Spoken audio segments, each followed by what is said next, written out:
I counted by footsteps. 30 from the bedroom to the kitchen, 7 from the kitchen to the back door. Father said the wind out there could carry a man away if he wasn't careful. He told me I wouldn't know where the sky ends and the fall begins. He always said that I was safest inside. I knew the house by its breath. The heater clicked every 6 seconds in the hall. The fridge coughed softly in the kitchen. I could always smell lemon and bleach on Father's gloves. My room had a warm corner where the sunlight pressed against the wall. I'd sit there and run my fingers along the wallpaper, counting the little bumps in the pattern. 63 from floor to window. He said I was born during a fire, that my eyes melted in the heat. That's why I couldn't see, but that it was all right. He gave me the world through sound, through touch. I knew his face like you know a prayer, cheeks like carved wood, a nose that crooks left, lips that always tremble after he works. I helped him sometimes sorting tools, cleaning surfaces. He called me his little orderly. There were patients below the house, he said. Children with minds twisted by delusions. Sometimes I heard them through the vents. They protested. They begged. One of them once told me very softly, "You're not his son. You're a monster." I told my father. He held me close and said the boy was very sick, that the mind lashes out before it accepts healing, that I must never listen again. A girl was the first. She didn't sound sick. Her voice rang clean, like silver tapping glass. "Why is your face like that?" she asked. When people mention my face, I always touch it, trying to understand. I asked if I could touch hers. She hesitated, but let me.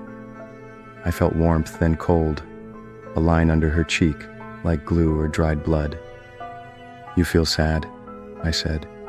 "So do you," she replied. Father came in. He asked who I was speaking to. "No one," I said, but the grip on my wrist said he didn't believe me. He didn't hit me. He just led me outside, past the back door, and let go. The wind was full of grit. It slapped my cheeks like fingers made of dust. I sat in silence and listened to the power lines hum above me.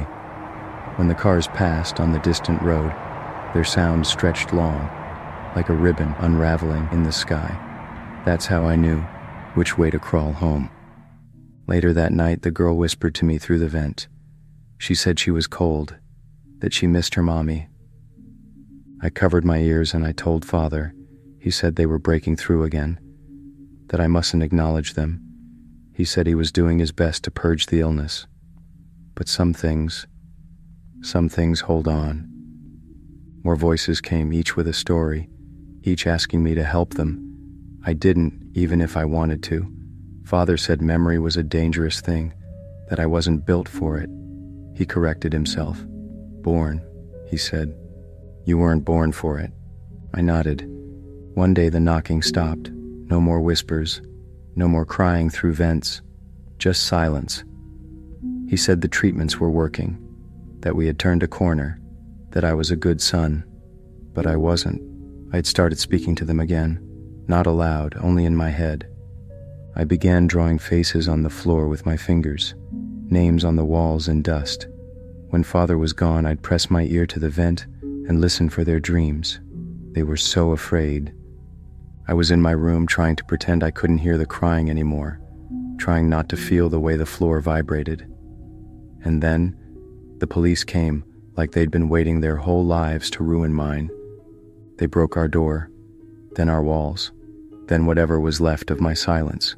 They didn't ask who I was, like they already knew. They said they were here for the doctor. They said they were here to bury a monster. I didn't understand what that meant, not until they took me away.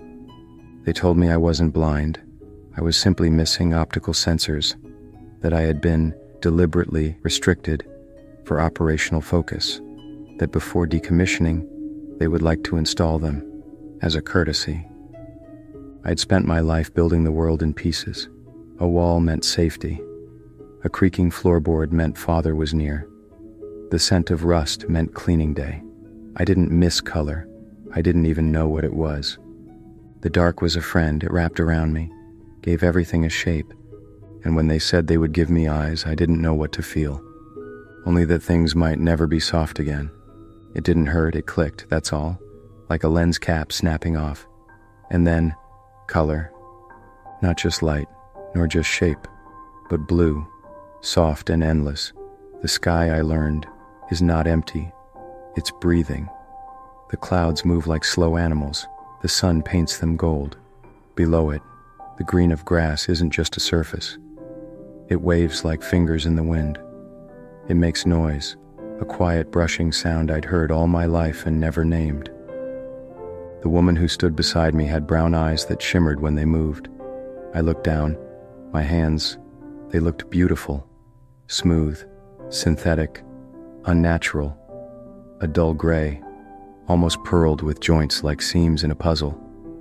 And yet, the light touched them anyway, as if I was allowed to be real. I laughed. It came out as a small sound, almost a hiccup.